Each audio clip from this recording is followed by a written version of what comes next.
نحمده ونصلي على رسوله الكريم اما بعد فاعوذ بالله من الشيطان الرجيم بسم الله الرحمن الرحيم رب اشرح لي صدري ويسر لي امري واحلل عقدة من لساني يفقهوا قولي. ایک دفعہ درود شریف پڑھ لیجیے.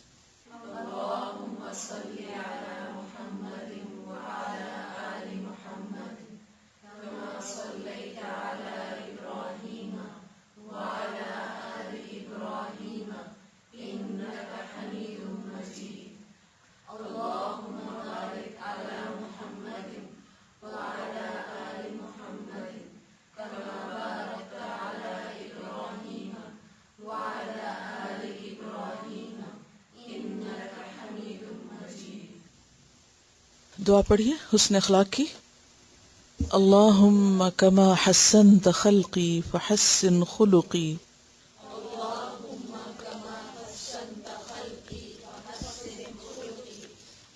اور دوسری دعا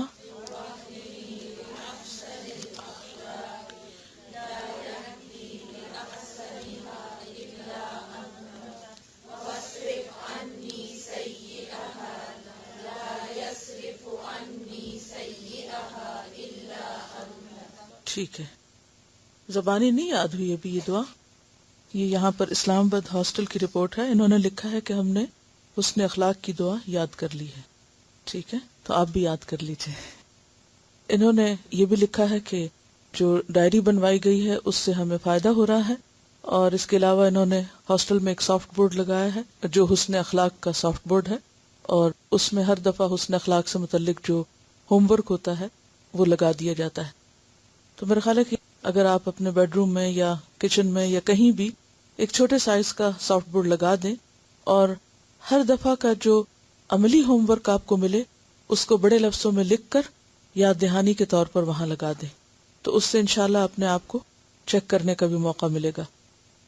تو پچھلے دفعہ کا جو ہوم ورک تھا یا اسائنمنٹ تھا وہ تھا اپنی آواز کو دھیما کرنا, اور ان کی جو ٹیچر ہیں انہوں نے رپورٹ لکھی ہے کہ طالبات کی اکثریت آوازوں کو کنٹرول کرنے کی کوشش کر رہی ہے. کبھی کبھی بے احتیاطی ہو جاتی ہے لیکن فوراً احساس بھی ہو جاتا ہے تو ایک دوسرے سے سوری کر لیتے ہیں, اور اس کے علاوہ احادیث کا لفظی ترجمہ ایک دوسرے کو سنا رہے ہیں. اس کے علاوہ ایک اور آپ کی بہن نے ایک مشورہ بھیجا ہے.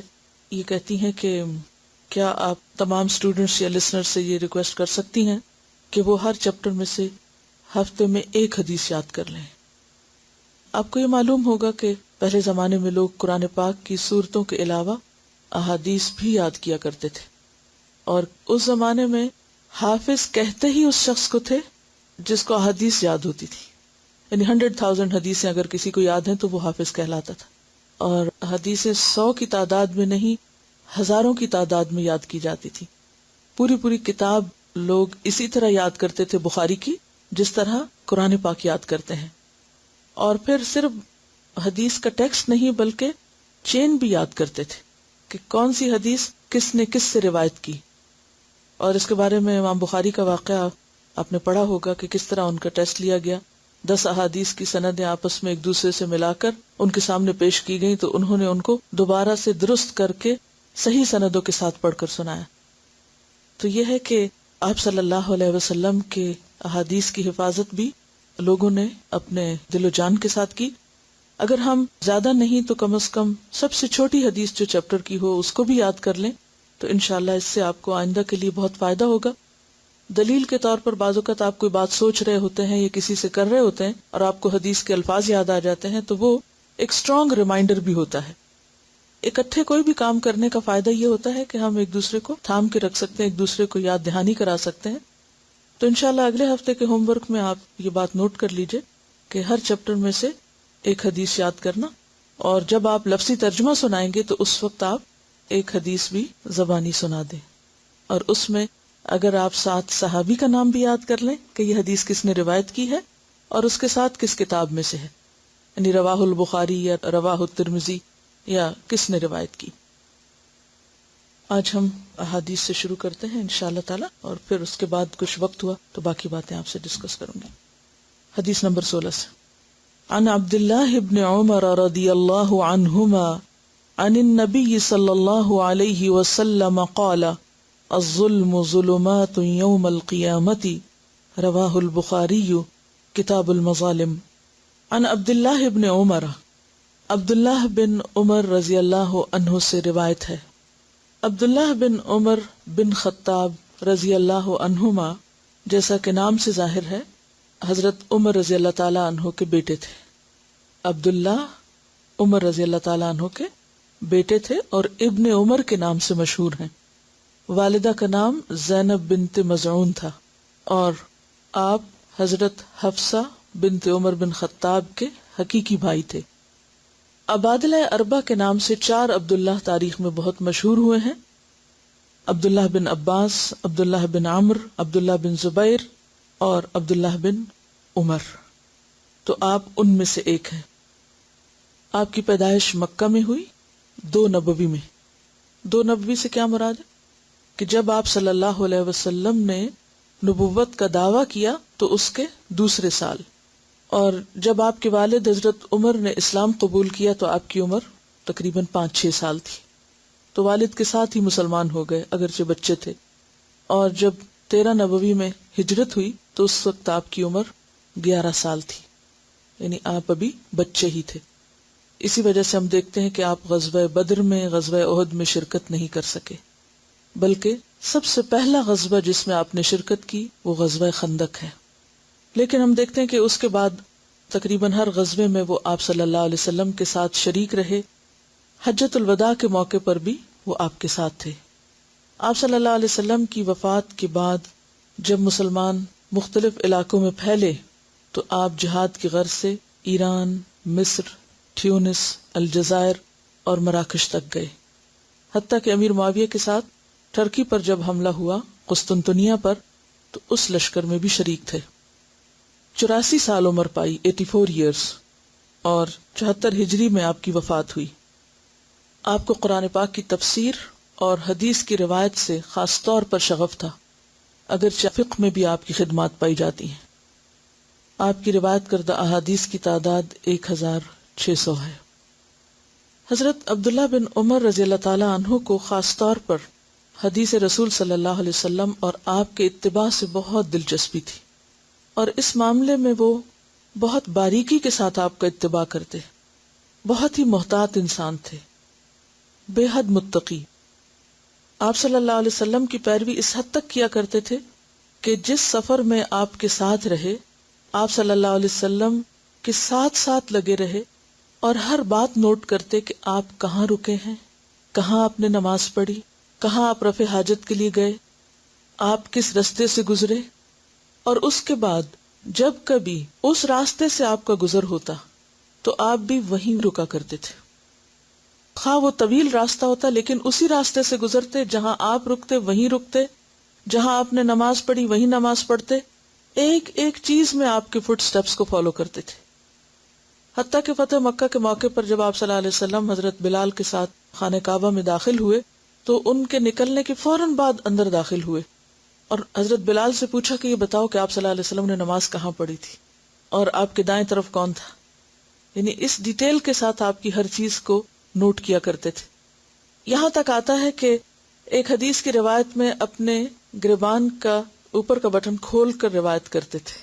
تو کسی نے ان سے پوچھا کہ آپ اس حدیث کے وقت یہ کیوں کھولتے ہیں؟ تو کہا کہ میں نے جب یہ حدیث نبی صلی اللہ علیہ وسلم سے سنی تھی تو آپ کے گریبان کا بٹن کھلا ہوا تھا. یعنی یہاں تک آپ کی پیروی کا شوق تھا، اس قدر آپ سے محبت کرتے تھے. اور آپ نے علوم الحدیث کی کلاس میں وہ حدیث سنی ہوگی حج تمتع کے بارے میں کہ جب حضرت عمر رضی اللہ تعالیٰ عنہ نے اس سے منع کیا تو عبداللہ بن عمر تمتع کا احرام پہن کر کھڑے ہوئے. تو انہوں نے کہا کہ آپ کے والد نے آرڈیننس جاری کیا کہ ایسا نہیں ہوگا. انہوں نے کہا کہ میرے والد کون ہوتے ہیں، یہ تو نبی صلی اللہ علیہ وسلم کی سنت ہے. اور اس پر حضرت عمر نے شکر ادا کیا کہ اللہ نے مجھے ایسا بیٹا دیا کہ جو سنت کا اتنا پابند ہے. اور نہ صرف یہ کہ اپنے والد بلکہ اپنے بیٹے سے بھی ایک موقع پر سخت ناراض ہوئے. اور اس کے بارے میں ایک روایت میں آتا ہے کہ آپ ایک حدیث روایت کر رہے تھے نبی صلی اللہ علیہ وسلم سے کہ کوئی شخص اللہ کی بندیوں کو مسجد میں آنے سے نہ روکے، یعنی عورتوں کو مسجد میں آنے سے نہ روکا جائے. تو ان کے بیٹے نے کہا ہم تو روکیں گے. حضرت عبداللہ اس قدر ناراض ہوئے اور فرمایا کہ میں تیرے سامنے حدیث رسول بیان کر رہا ہوں اور تو کہتا ہے کہ ہم انہیں ضرور روکیں گے. میں تجھ سے آج کے بعد نہیں بولوں گا. اور مرتے دم تک اپنے اس بیٹے سے بات نہیں کی کہ تم نے کیسے جرت کر لی کہ میں تمہارے سامنے اللہ کے رسول صلی اللہ علیہ وسلم کی حدیث بیان کروں اور تم جواب میں کہو کہ میں ایسا نہیں کرتا. یعنی سنت کی پیروی کے معاملے میں اس قدر غیرت مند تھے کہ نہ باپ اور نہ بیٹا اور نہ کسی اور رشتہ دار اور دوست کا لحاظ کرتے تھے. اسی طرح ایک اور روایت میں آتا ہے ان کے شاگرد ہیں نافع، ان کے غلام تھے جنہیں انہوں نے آزاد کیا تھا اور سکھانے کے لیے انہوں نے ان کو چین کر دیا تھا. وہ کہتے ہیں کہ عبداللہ بن عمر نے بانسری کی آواز سنی تو اپنی دونوں انگلیاں کانوں میں ٹھونس لیں اور راستے کی دوسری سمت کافی دور نکل گئے اور مجھ سے پوچھا نافع کیا کچھ سن رہے ہو؟ میں نے عرض کیا نہیں. تب انہوں نے اپنی انگلیاں کانوں سے نکالی. فرمایا میں رسول اللہ صلی اللہ علیہ وسلم کے ساتھ تھا. آپ صلی اللہ علیہ وسلم نے بانسری کی آواز سنی اور ایسے ہی کیا تھا جیسے میں نے کیا ہے. حضرت نافع نے بتایا کہ اس وقت میں چھوٹی عمر کا لڑکا تھا، یعنی مجھے ساتھ رکھا ہوا تھا اور مجھے وہ عمل کر کے دکھا رہے تھے. پھر اسی طرح ایک اور روایت میں آتا ہے کہ ایک آدمی نے حضرت عبداللہ بن عمر کے سامنے چھینک ماری اور کہا الحمدللہ والسلام علی رسول اللہ. ابن عمر کہتے ہیں الحمدللہ والسلام علی رسول اللہ تو میں بھی کہتا ہوں، لیکن رسول اللہ صلی اللہ علیہ وسلم نے ہمیں یوں سکھایا ہے کہ چھینک کے بعد ہم الحمدللہ علی کل حال کہیں. یعنی جو سنت طریقہ ہے وہی کرو، یعنی اس موقع پر اس سے آگے نہیں بڑھو. آگے بڑھنا کیا تھا؟ الحمدللہ علی کل حال کہنے کی بجائے الحمدللہ والسلام علی رسول اللہ کہنا.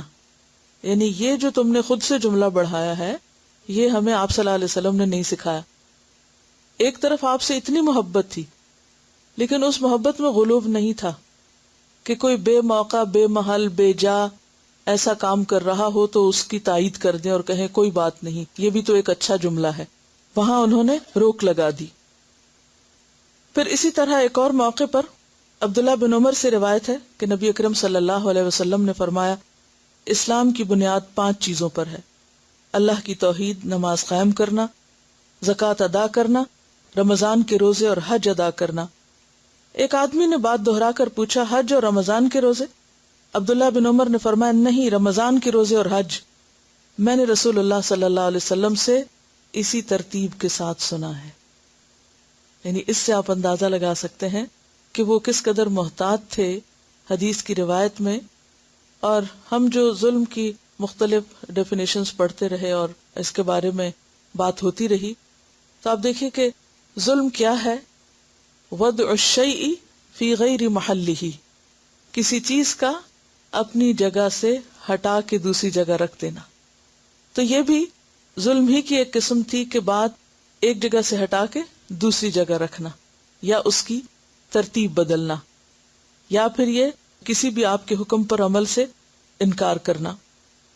تو اس میں ہم دیکھتے ہیں کہ حضرت عبداللہ بن عمر کا جو تقویٰ تھا اور جو احتیاط تھی اور جو پریسیژن تھی آپ کے کاموں میں اور آپ کی سوچ میں، وہ بے مثال ہے. اور نہ صرف یہ کہ حدیث کی روایت میں بلکہ زندگی کے باقی امور میں بھی ان کے اندر اسی طرح کا تقویٰ تھا.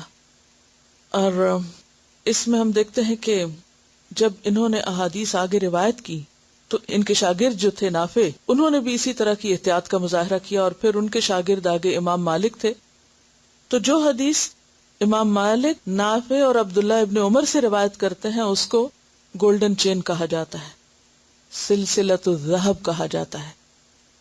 اور آپ کو کچھ معلوم ہے کہ عبداللہ بن عمر کے پاس نافع کتنا عرصہ رہے تھے؟ یہ میں نے پہلے دن کے لیکچر میں بتایا تھا آپ کو.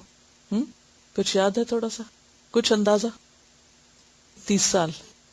عبداللہ بن عمر 11 سال کے تھے جب مدینہ آئے اور مدینہ کا سارا عرصہ آپ صلی اللہ علیہ وسلم کی خدمت میں رہے، یعنی دیکھتے رہے کہ آپ کیا فرماتے ہیں، کوئی کام کیسے کرتے ہیں. اور پھر عبداللہ بن عمر سے نافع نے جو کچھ سیکھا وہ 30 سال آپ کے ساتھ رہے. اور پھر نافع کی خدمت میں امام مالک تقریباً 12 سال رہے. 10 سال کا عرصہ عبداللہ بن عمر نے مدینہ میں آپ کے ساتھ گزارا، پھر اس کے بعد باقی خلفائے راشدین کا زمانہ تھا، وہ بھی آپ نے دیکھا، اور آپ کے شاگرد نے آپ کے ساتھ 30 سال گزارے، اور پھر ان کے شاگرد نے ان کے ساتھ 12 سال گزارے، اور اس طرح علم ایک جنریشن سے دوسری جنریشن میں منتقل ہوا۔ اس سے آپ اندازہ لگا سکتے ہیں کہ ان لوگوں نے علم کے لیے کتنا صبر اور کتنی قربانی کی۔ عبداللہ بن عمر کے بارے میں نبی صلی اللہ علیہ وسلم نے فرمایا کہ نعم الرجل عبداللہ لو کان یصلی باللیل، بہت نیک انسان تھے۔ وہ کہتے ہیں اپنے بارے میں کہ میں اس وقت نوجوان تھا، مسجد میں سویا کرتا تھا، میں نے خواب میں دیکھا کہ 2 فرشتے آئے اور مجھے پکڑ کے لے گئے اور آگ کے کنویں یا کھائی کے کنارے لے گئے، اور میں نے اندر جھانک کے دیکھا تو اس آگ میں مجھے اپنے جاننے والے کئی افراد نظر آئے۔ تو یہ کہتے ہیں کہ میں بہت خوفزدہ ہوا۔ وَأَرَى فِيهَا نَاسًا قَدْ عَرَفْتُهُمْ، میں نے دیکھا اس میں کئی لوگوں کو جن کو میں پہچانتا تھا۔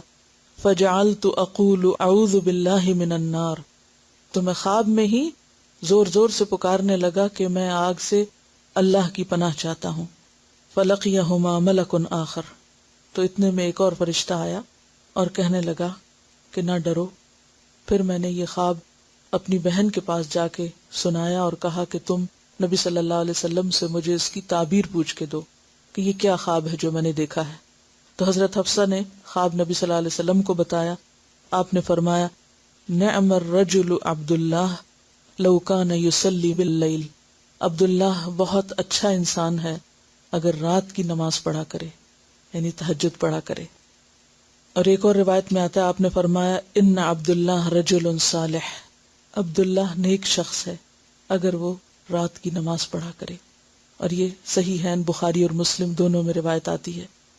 بہرحال روایات میں آتا ہے کہ اس کے بعد عبداللہ بن عمر نے کبھی بھی تہجد نہیں چھوڑے، بلکہ رات کو کم ہی سویا کرتے تھے، یعنی اس پابندی کے ساتھ انہوں نے نماز پڑھی۔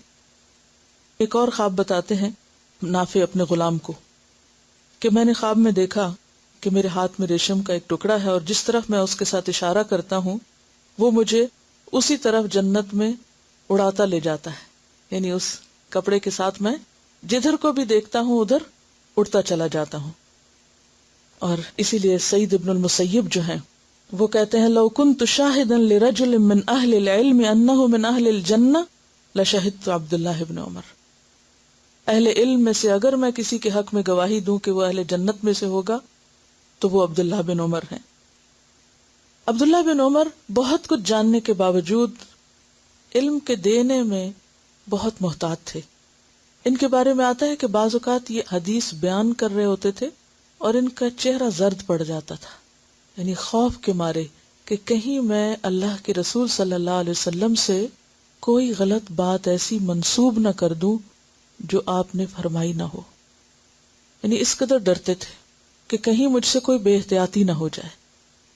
ایک شخص آپ کے پاس آیا اور اس نے آپ سے کوئی سوال کیا تو آپ نے سر جھکا لیا۔ لوگوں نے کہا شاید آپ نے سنا نہیں، تو انہوں نے کہا کہ کیا آپ نے سنا نہیں کہ یہ شخص آپ سے کوئی سوال کر رہا ہے؟ کہنے لگے کہ ہاں، لیکن اس کے سوال پر ہم غور کریں گے اور اگر ہمیں جواب مل گیا تو جواب دیں گے، ورنہ اللہ تعالیٰ ہم سے اس بارے میں پوچھے گا نہیں۔ یعنی میں لا علمی کے ساتھ جواب نہیں دینا چاہتا، بغیر سوچے سمجھے کچھ نہیں بتانا چاہتا۔ اور نہ صرف یہ بلکہ اور بھی روایات میں آتا ہے کہ جب ان سے کچھ پوچھا جاتا تھا تو جواب دینے میں جلدی نہیں کرتے تھے، جلد بازی سے کام نہیں لیتے تھے، بلکہ بہت احتیاط برتتے تھے۔ آج آپ دیکھیں کہ ہمیں کوئی بات نہیں بھی پتا ہوتی تو محض ہم اپنی بڑائی ثابت کرنے کے لیے جو بھی بات منہ میں آتی ہے کہنا شروع کر دیتے ہیں۔ اللہ کے راستے میں بہت کچھ خرچ کرنے والے تھے۔ ان کے بارے میں آتا ہے کہ انہوں نے 1000 غلام آزاد کیے تھے، اور جن میں چوٹی کے غلام حضرت نافع تھے جو امام مالک رحمت اللہ علیہ کے استاد بنے تھے۔ آپ اس سے اندازہ لگائیے کہ وہ کیا کلچر تھا کہ جس میں ہر شخص کو دوسروں کی بھلائی کی فکر تھی۔ غلام سے تو لوگ جانوروں جیسا سلوک کرتے تھے، جیسا چاہتے کام لیتے، لیکن انہوں نے اپنے غلام کے اندر دیکھا کہ وہ ذہین ہے، سیکھنے والا ہے، ہوشیار بچہ ہے، تو اسے پوری توجہ کے ساتھ سکھایا، اور جو کچھ علم اپنے پاس تھا سارے کا سارا اس کے سپرد کر کے دنیا سے گئے. یہ بھی تو ایک امانت ہوتی ہے نا کہ جو ہم جانتے ہیں وہ ہم اگلی نسلوں کو پہنچا کے جائیں. اور پھر اس کے بعد انہوں نے آگے پہنچایا اور پھر وہ سلسلہ چلا. تو ایک طرف علم بانٹنے والے اور دوسری طرف مال بانٹنے والے اور خاص طور پر غلام آزاد کرنے والے. میمون بن مہران کہتے ہیں کہ ابن عمر کے پاس 22,000 دینار آئے. انہیں ایک ہی مجلس میں تقسیم کر دیا. اپنی جگہ سے اٹھے نہیں جب تک وہ سارا صدقہ نہ کر دیا. ایک اور روایت میں آتا ہے کہ انہیں مال سے کوئی دلچسپی نہ تھی. مال انہیں متاثر نہیں کرتا تھا، یعنی مال سے امپریس نہیں ہوتے تھے، مال سے خوش نہیں ہوتے تھے. اور پھر ابن عامر نے ایک مرتبہ ان کو 30,000 دینار بھیجے اور انہوں نے وہ سارے کے سارے فی سبیل اللہ خرچ کر دیے. ابن عمر خاص طور پر قرآن پاک کی 2 آیتوں کو پڑھ کے بہت روتے تھے. سورۃ البقرہ میں ہے وَإِن تُبْدُوا مَا فِي أَنفُسِكُمْ أَوْ تُخْفُوهُ يُحَاسِبْكُم بِهِ اللَّهُ وَإِن تُبْدُوا مَا فِي أَنفُسِكُمْ خواہ تم اپنے دل کی باتیں ظاہر کرو أَوْ تُخْفُوهُ یا ان کو چھپا کے رکھو يُحَاسِبْكُم بِهِ اللَّهُ اللہ تمہارا حساب لے گا، پوچھے گا تم سے. اسی پر پھر صحابہ بہت پریشان ہوئے تو یہ آیت اتری تھی ربنا لا تؤاخذنا ان نسینا او اخطانا ربنا ولا تحمل علینا اصرا كما حملته على الذین من قبلنا ربنا ولا تحملنا ما لا طاقت لنا به. ان آیات کو جب پڑھتے ابن عمر تو رویا کرتے تھے آخرت کے حساب کے ڈر سے. ایک مرتبہ ان کے سامنے کسی کا ذکر کیا گیا کہ فلاں شخص فوت ہوا ہے اور اپنے پیچھے 1,00,000 دینار چھوڑ کے مرا ہے. تو کہنے لگے تو کیا ہوا، اس مال نے اس کو بچایا تو نہیں. یعنی انسان مال کی حرص رکھتا ہے، اسے جمع کرتا ہے کہ یہ میرے کام آئے گا، تو کہنے لگے وہ مال کام تو نہ آیا، دوسروں کے لیے چھوڑ گئے، ان کو تو مال نے نہیں چھوڑایا. یعنی موت کا فرشتہ جب آتا ہے تو وہ یہ تھوڑی دیکھتا ہے کہ ہمارے پاس کتنا مال ہے، یا کوئی شخص موت کے فرشتے کو مال دے کر بچ نہیں سکتا. تو بہرحال ان کے تقوی اور ان کے اخلاق کے بارے میں بہت سی چیزیں ہمیں ملتی ہیں. نبی صلی اللہ علیہ وسلم بھی ان کی تعریف کیا کرتے تھے. اور خاص چیز جو آپ سب کو یاد رکھنی ہے ابن عمر کے بارے میں وہ ہے آپ کا اتباع سنت اور احتیاط. اتباع سنت میں ہر وہ کام کرنے کی کوشش کرتے جو آپ صلی اللہ علیہ وسلم نے کیا، اور باریکی کے ساتھ جہاں آپ نے کھڑے ہو کر دعا مانگی یہ وہاں کھڑے ہو کر دعا مانگتے، جہاں آپ نے بیٹھ کے دعا مانگی ابن عمر وہاں بیٹھ کر دعا مانگتے. جس راستے سے آپ گزرتے ابن عمر اسی راستے سے گزرتے. جہاں آپ نے اونٹنی پر نماز پڑھی وہاں ابن عمر اونٹنی پر نماز پڑھتے تھے. یہ تھا ان کا نبی صلی اللہ علیہ وسلم سے محبت کا طریقہ اور آپ کے علم کی وراثت اور آپ کے لائے ہوئے دین کی خدمت کا انداز. ہمارے لیے بھی اس میں سیکھنے کے لیے بہت کچھ ہے. اللہ تعالی ہمیں ایسے ہی صالحین کے راستے پر جن پر اللہ نے اپنا انعام کیا چلنے کی توفیق عطا فرمائے. صراط الذین انعمت علیہم غیر المغضوب علیہم ولا الضالین. عن عبداللہ بن عمر رضی اللہ عنہما عن النبی صلی اللہ علیہ وسلم قال الظلم ظلم ظلمات اندھیرے ہوگا یوم القیامتی قیامت کے دن. قیامت کے دن ظلم اندھیرے کی شکل میں ہوگا. اب دیکھیے کہ ہم سب اندھیرے سے گھبراتے ہیں. شاید ہی کوئی شخص ایسا ہو کہ جس کو اندھیرے سے محبت ہو یا اسے اندھیرا پسند ہو. اندھیرے سے ایک وحشت ہوتی، گھبراہٹ ہوتی، ایک خوف ہوتا ہے، یعنی ایک خاص قسم کی ہیبت سی ہوتی ہے. تو آپ سوچئے کہ قیامت کے دن جب انسان اٹھیں گے تو اس وقت ان کا کیا دل چاہے گا کہ ایک نئی جگہ ہے، اور نئی جگہ کو جاننے پہچاننے کے لیے روشنی چاہیے. لیکن جن لوگوں نے دنیا میں اپنے پہ اور دوسروں پر ظلم کرتے ہوئے وقت گزارا، قیامت کے دن وہ روشنی سے محروم ہوں گے. حدیث نمبر 17 عن ابن عباس رضی اللہ عنہما ان النبی صلی اللہ علیہ وسلم بعث معاذا الى اليمن فقال اتق دعوة المظلوم فإنها ليس بينها وبين الله حجاب رواه البخاري کتاب المظالم. عن ابن عباس، ابن عباس رضی اللہ عنہما سے روایت ہے، ان النبی، بے شک نبی صلی اللہ علیہ وسلم نے، بعثا بھیجا، معاذن معاذ رضی اللہ عنہ کو، صحابی ہیں، الی الیمن یمن کی طرف، وہاں کا گورنر بنا کر، فقال تو فرمایا انہیں نصیحت کرتے ہوئے، اتقی بچو یا بچنا، دعوت بد دعا سے. دعوت ویسے تو پکار کو کہتے ہیں لیکن اس کانٹیکسٹ میں معنی بد دعا ہے. المظلومی مظلوم کی، مفعول کے وزن پر، جس پہ ظلم کیا گیا ہو، مظلوم کی بد دعا سے بچنا.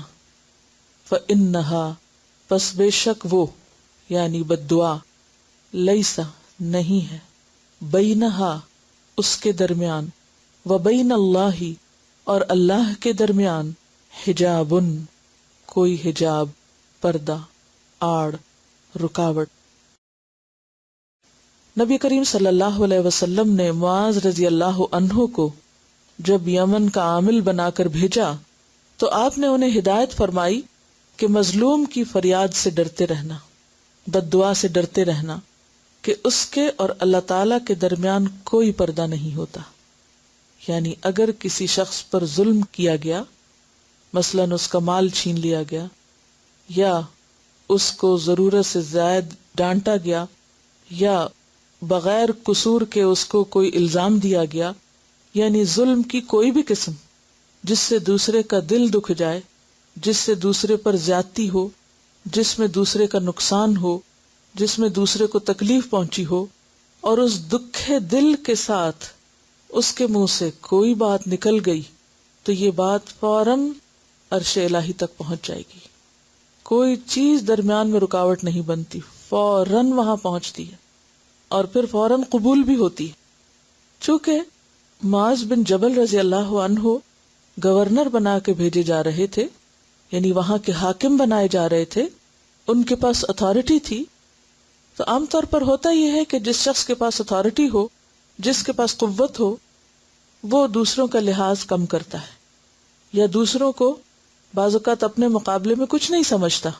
اور شیطان کے قدم کیا ہیں؟ شیطان کی پیروی کس کس چیز میں عام طور پہ ہوتی ہے؟ بتائیے، شیطان کی خطوات کیا ہیں؟ شیطان خود کس راستے پہ چلا؟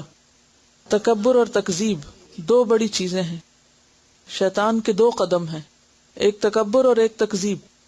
اس راستے پہ وہ خود چلا، انا خیر منہ، تکبر، ابا واستکبر، اللہ کے حکم کا انکار، ما منعک الا تسجد اذ امرتک، اللہ کا حکم نہیں مانا. تو ہمیں کیا کہا گیا قرآن مجید میں کہ لا تتبعوا خطوات الشیطان، شیطان کے قدموں کی پیروی نہ کرنا، اس کے قدموں پہ قدم نہ رکھنا، اس کے پیچھے نہ چلنا. اور وہ بھی انسان کے اوپر انہی دو طریقوں سے خصوصاً آتا ہے، اور اس میں تکبر، خود کو بڑی چیز سمجھنا.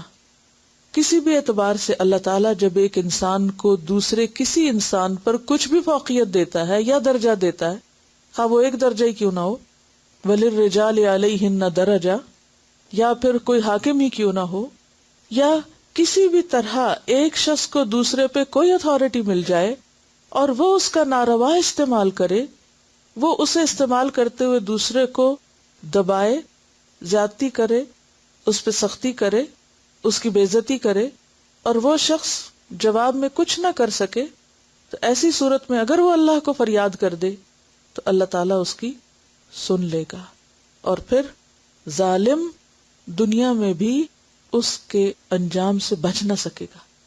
کچھ چیزیں تو ایسی ہیں نا کہ جن کا بدلہ انسان کو قیامت کے دن ملے گا، ایک کچھ چیزیں ایسی ہیں کہ جو دنیا میں بھی انسان کو بھگتنا پڑتی ہیں. تو عموماً جب اختیار ملتا ہے تو انسان اپنے آپ کو بڑی چیز سمجھنے لگتا ہے کہ میں دوسرے سے اب کیا ہوا، بڑا ہو گیا، دوسرے سے بہتر ہو گیا، لہٰذا مجھے حق پہنچتا ہے کہ میں دوسرے کے ساتھ جو چاہوں کروں. انسان کو اس معاملے میں اللہ سے ڈرنا چاہیے، کیونکہ اللہ کا ڈر ہی ایسی چیز ہے جو انسان کو زیادتی اور ظلم سے روک سکتا ہے.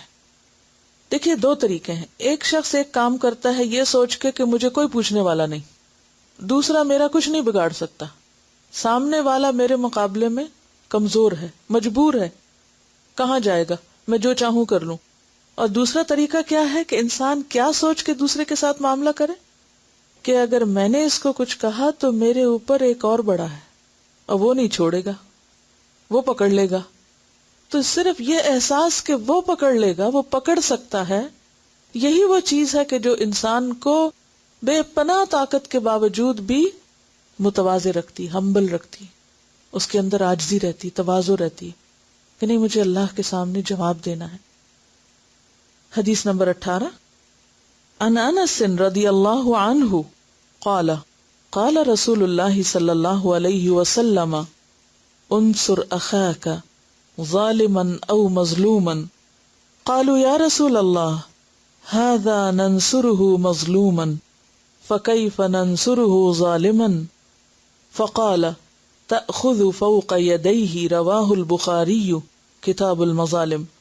عن انس, انس رضی اللہ عنہ سے روایت ہے, قال کہا, قال رسول اللہ فرمایا رسول اللہ صلی اللہ علیہ وسلم نے, انصر مدد کرو, اخاکا اپنے بھائی کی, ظالمن ظالم, او یا مظلومن مظلوم, اپنے بھائی کی مدد کرو خواہ وہ ظالم ہو یا مظلوم ہو.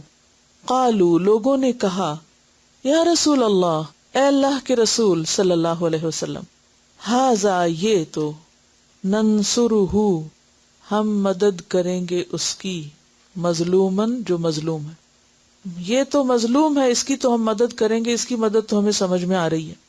فکیفا تو کس طرح, ننصرہ ہم مدد کریں اس کی, ظالمن جو ظالم ہے, ظالم کی مدد کیسے کریں, کیونکہ لوگوں نے سمجھا کہ شاید ہمیں ظالم کے ظلم میں اس کا ساتھ دینا ہے. فقال تو آپ نے فرمایا, تأخذوا تم پکڑ لو, فوق یدیہ اس کے دونوں ہاتھوں پر, یعنی ظالم کے دونوں ہاتھ پکڑ لو, اس کو ظلم سے روک دو. سیدنا انس رضی اللہ عنہ سے روایت ہے کہ رسول اللہ صلی اللہ علیہ وسلم نے فرمایا, اپنے بھائی کی مدد کرو خواہ وہ ظالم ہو یا مظلوم. صحابہ نے عرض کیا, یا رسول اللہ صلی اللہ علیہ وسلم ہم مظلوم کی مدد تو کر سکتے ہیں لیکن ظالم کی مدد کس طرح کریں؟ آپ نے فرمایا کہ ظلم سے اس کا ہاتھ پکڑ لو. تو اس سے کیا پتہ چلتا ہے, ظلم کرنے کے لیے چھوڑ نہیں دینا چاہیے.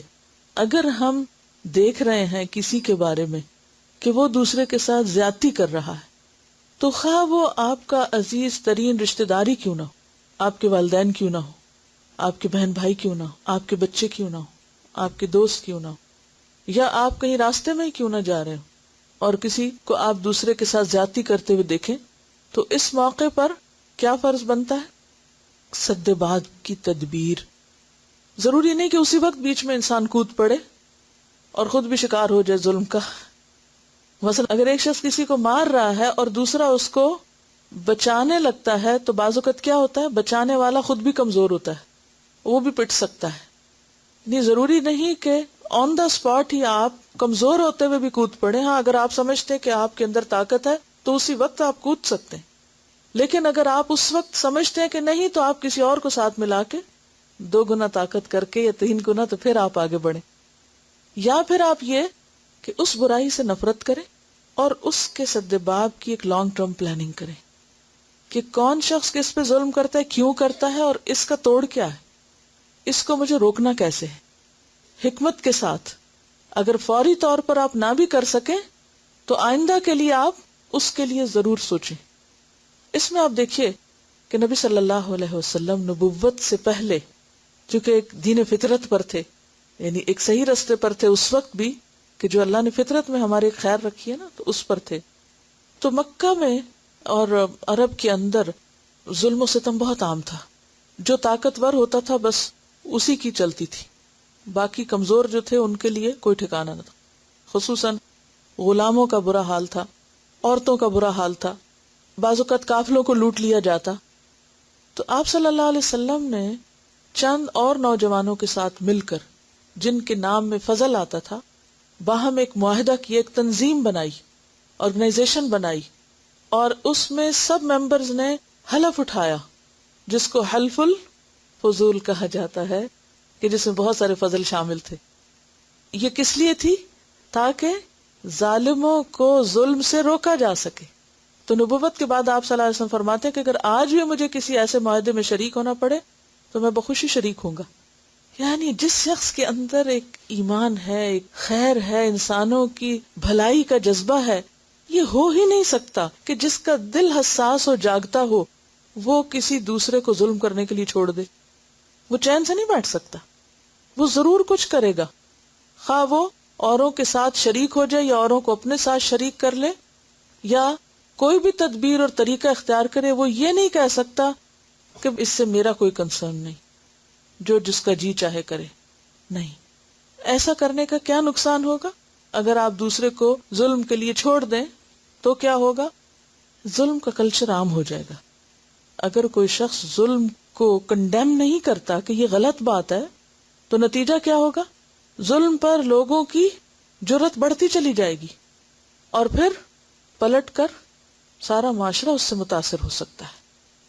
تو اس سے یہ پتہ چلتا ہے کہ صرف یہ نہیں کہ ہمیں ظلم کرنا نہیں، بلکہ یہ بھی لازم ہے کہ اگر کسی دوسرے پر ظلم ہو رہا ہو تو اسے روکنا بھی دینی فرائض میں سے ہے۔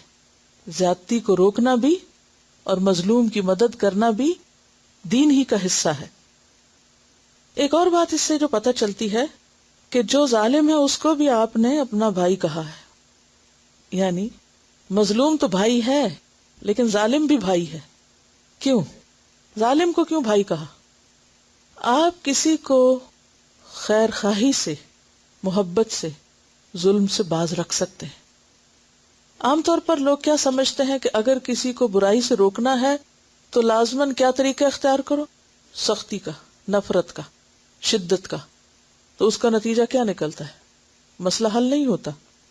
تو کرنا کیا چاہیے کہ خواہ کوئی ظالم ہو یا مظلوم ہو، پہلے ہم اس کے لیے دل میں خیر خواہی لائیں، اس کو اپنا سمجھیں، اور پھر اس کے بعد اس کو روکیں۔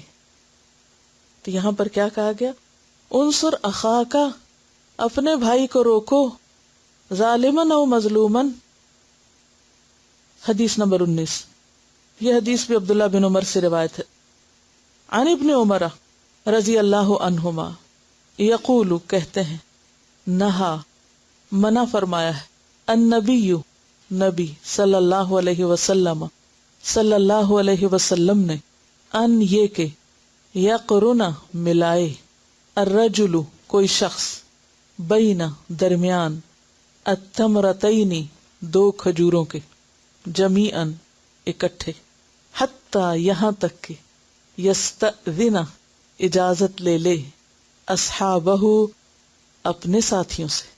رواہ البخاری کتاب الشرکۃ۔ سیدنا عبداللہ بن عمر رضی اللہ عنہما سے روایت ہے کہ نبی کریم صلی اللہ علیہ وسلم نے منع فرمایا تھا کہ کوئی شخص دو دو کھجوریں ایک ساتھ ملا کے کھائے، یہاں تک کہ وہ اپنے ساتھیوں سے اجازت لے لے۔ مثلاً اگر آپ اکٹھے کھانا کھا رہے ہیں، ایک پلیٹ سے کھا رہے ہیں، کھجور کھا رہے ہیں یا انگور کھا رہے ہیں یا کوئی بھی چیز جو دانا دانا کر کے اٹھائی جاتی، تو آپ کے لیے اخلاق کا تقاضا کیا ہے کہ آپ کیسے کھائیں؟ ایک ایک کھائیں، اور سب ایک ایک کھائیں۔ لیکن اگر کوئی شخص بہت بھوکا ہے یا اسے جلدی ہے جانے کی یا کوئی بھی وجہ ہے جس میں وہ ایک کی بجائے دو کھانا چاہتا ہے، تو اس کو اجازت نہیں جب تک کہ وہ اپنے ساتھیوں سے اجازت نہ لے۔ وہ ایسا نہیں کر سکتا جب تک کہ اوروں کی رضامندی نہ لے لے۔ اب دیکھیے کہ کہاں تک جا کر اصلاح کی گئی، سمجھایا گیا۔ عموماً ہمارے ہاں کیا ہوتا ہے، جب کوئی دعوت ہوتی، پارٹی ہوتی، شادی ہوتی ہے، اور ہم اپنی پلیٹیں بھر رہے ہوتے ہیں اور ہمیں پتا ہوتا ہے کہ فوڈ لمیٹڈ ہے اور ہمارے پیچھے ایک لمبی لائن ہے اور ان سب کو یہیں سے لینا ہے، تو میں اتنا ہی لوں جتنا انصاف کا تقاضا ہے، صرف اپنی پلیٹ بھرنے کی فکر نہ کروں، ان سب کو بھی پیچھے دیکھوں کہ انہیں بھی یہیں سے لینا ہے۔ اسی طرح جو لوگ اکٹھے رہتے ہیں، مثلا ہاسٹل میں بچیاں اکٹھی رہتی ہیں، اگر ایک ڈونگے سے سالن ڈال رہے ہیں اور پتہ ہے کہ 10 لوگ ہیں اور 10 بوٹیاں ہیں، اب ایک شخص جو پہلے شروع کر رہا ہے وہ اگر 2 ڈال لے اور آخری والے کے حصے میں 1 بھی نہ چھوڑے تو یہ کیا ہے؟ ظلم ہے. اسی طرح مثلاً 6 لوگ ہیں اور 10 ہیں تو 2 سب میں نہیں آئے گی، تو جو 2 لینا چاہتا ہے پہلے اجازت لے. یعنی اجازت کا مطلب یہ نہیں کہ کیا آپ مجھے اجازت دیتے ہیں کوئی اعلان کر کے اور دوسروں کا مذاق اڑا کے، کیونکہ بعض اوقات ہم سنتوں کا اس طرح بھی مذاق اڑانا شروع کر دیتے ہیں. حضرت عبداللہ بن عمر نے ایک مرتبہ شاید نماز پڑھی یا کوئی نیکی کا کام کیا، تو کوئی ان کے پاس تھا تو کہنے لگا اللہ آپ کی یہ نیکی قبول کرے. تو اس نے شاید انداز کوئی ایسا اختیار کیا ہوگا تو کہنے لگے کیا تم جانتے ہو کہ انما یتقبل اللہ من المتقین، کہ اللہ تقوی والوں سے ہی نیکی قبول کرتا ہے. ہاں، کہ صرف یہ نہیں ہے کہ ہم کوئی بھی کام کر لیں اور پھر غرور کا شکار ہو جائیں کہ ہم نے بڑا کیا. نہیں، جب تک تقوی ساتھ نہ ہو، خدا کا ڈر نہ ہو، تو نیکی بھی قبول نہیں. ویسے تو آپ یہ شو کر رہے ہیں کہ آپ حدیث پہ عمل کر رہے ہیں اور آپ اونچی آوازیں مذاق اڑا کے دوسروں سے پوچھ رہے ہیں، اور تقوی کہاں گیا؟ تو ایسے میں بعضوں کو دوسروں کو شرمندہ کرنا بھی ہوتا ہے کہ تم مجھے نہیں اجازت دو کہ دیکھو میں تو پھر کرنے لگا ہوں. تو مقصد اس حدیث کا کیا ہے کہ انسان جہاں اکٹھے رہتا ہو وہاں صرف اپنا اپنا دیکھے، خود غرضی سے کام نہ لے، بلکہ دوسروں کی ضرورت کو بھی سامنے رکھے. اور یہ ایک اصول دے دیا گیا 2 چیزیں اکٹھی کھانے کا. اس میں صرف کھانے کے معاملے میں ہی نہیں، کوئی بھی چیز آپ استعمال کر رہے ہیں اور جب آپ دیکھ رہے ہیں کہ ایک سے زیادہ لوگ اس کی ضرورت مند ہیں، تو پھر انصاف کے ساتھ خود اپنے دل سے فیصلہ لے کے اتنی ہی چیز استعمال کریں جتنی آپ کے حق میں آتی ہے. مثلاً بعض اوقات کوئی فری آئٹم ڈسٹریبیوٹ ہو رہا ہوتا ہے، تو اس میں کیا ہوتا ہے کہ اگر ہم موجود ہیں اور ہم دیکھ رہے ہیں کہ کوئی چیز ایکسٹرا ہے تو ہم کوشش کیا کریں کہ ہم ایک اور لے لیں، یا یہ کہ ہمیں زیادہ اچھی مل جائے، یا فری مل رہا ہے تو 2 لے لیں، یا ایک لے کے چھپا کے دوسری پھر مانگ لی، یا یہ کہ پہلے مجھے دیں خواہ میرا نمبر پیچھے ہو. یہ سب زیادتی کی شکلیں ہیں. اگر کسی چیز کے بارے میں کہہ دیا گیا کہ ایک سب کا حق ہے تو بس پھر ایک ہی حق ہے، دوسرا تو میرا ہے ہی نہیں. اگر وہ بچ بھی جاتا ہے تو وہ پھر جس کو چاہے دیا جائے، وہ میرا حق نہیں ہے. لیکن ایسے چھوٹی چھوٹی کتنی ہی چیزیں ہوتی ہیں کہ جس میں لوگ خود غرضی کا ثبوت دیتے ہوئے اپنا فائدہ تو سوچ لیتے ہیں لیکن دوسروں کو بھول جاتے ہیں. تو ہمیں ان کو بھی نہیں بھولنا جو ہمارے ساتھ بیٹھے ہوئے، اور ان کو بھی نہیں بھولنا جن کا حق اور حصہ ہے اس چیز میں جو اس وقت ہمارے ساتھ نہ ہو، کسی وجہ سے غائب ہو. تو آپ صلی اللہ علیہ وسلم نے کیا فرمایا؟ کوئی شخص 2 کھجوریں ایک ساتھ ملا کر نہ کھائے یہاں تک کہ اپنے ساتھیوں سے اجازت لے لے. اس میں مثلاً اگر بچ گئی ہے کوئی چیز تو انسان پوچھ سکتا ہے کسی اور کو کچھ کھانا. بعض اوقات ایسا ہوتا ہے نا کہ جیسے ایک راؤنڈ میں سب کو گھما کے چیز دے دی، سرو کر دی، جو بچی وہ لا کے سامنے رکھ دی. اب ہر ایک کا دل نہیں کر رہا دوبارہ اس میں سے لینے کو یا کھانے کو، اور اگر کسی کو طلب ہے تو وہ اخلاق کا تقاضا کیا ہے کہ وہ چیز اٹھائے اور پوچھے کسی اور کو چاہیے، آپ کو چاہیے؟ اگر نہیں تو میں کھا سکتا ہوں، یا نہیں بھی اس وقت اگر کہے تو یہ پوچھنا بھی کافی ہے کسی اور کو چاہیے. تو یہ مینرز میں سے ہے، اخلاق میں سے ہے. اور صرف اپنا الو سیدھا کرنا اور دوسروں کو بھول جانا یہ بد اخلاقی بھی ہے اور ظلم بھی ہے. یعنی ظلم صرف کسی کو قتل کرنا یا کسی کو تھپڑ مارنا یا کسی کو کچھ اذیت دینا ہی نہیں، بلکہ ان نوئنگلی بھی کسی کا حصہ کھا جانا یا لے جانا یا اڑا جانا یا دوسرے سے زیادہ وصول کر لینا، یہ بھی اسی میں شامل ہو جاتا ہے. حدیث نمبر 20 عن سالم عن ابیہ قال قال النبی صلی اللہ علیہ وسلم من اخذ شیئا من الارض بغیر حقہ خسف به یوم القیامة الى 7 عرضین. رواہ البخاری کتاب بدء الخلق. سیدنا سالم نے اپنے والد سے روایت کیا کہ نبی کریم صلی اللہ علیہ وسلم نے فرمایا من اخذ شیئا، جس نے لی کوئی چیز، من الارض زمین میں سے، بغیر حقہ بغیر اپنے حق کے، خسف به دھنسا دیا جائے گا اس کو، یوم القیامتی قیامت کے دن، الی 7 اراضین 7 زمینوں تک، الی تک، 7 اراضین زمینیں. سیدنا سالم اپنے والد سے روایت کرتے ہیں کہ نبی صلی اللہ علیہ وسلم نے فرمایا جس نے کسی زمین میں سے کچھ بھی ناحق لے لیا، تو قیامت کے دن اسے 7 زمینوں تک دھنسایا جائے گا، اندر تک اس کو دھسا کے دے مارا جائے گا۔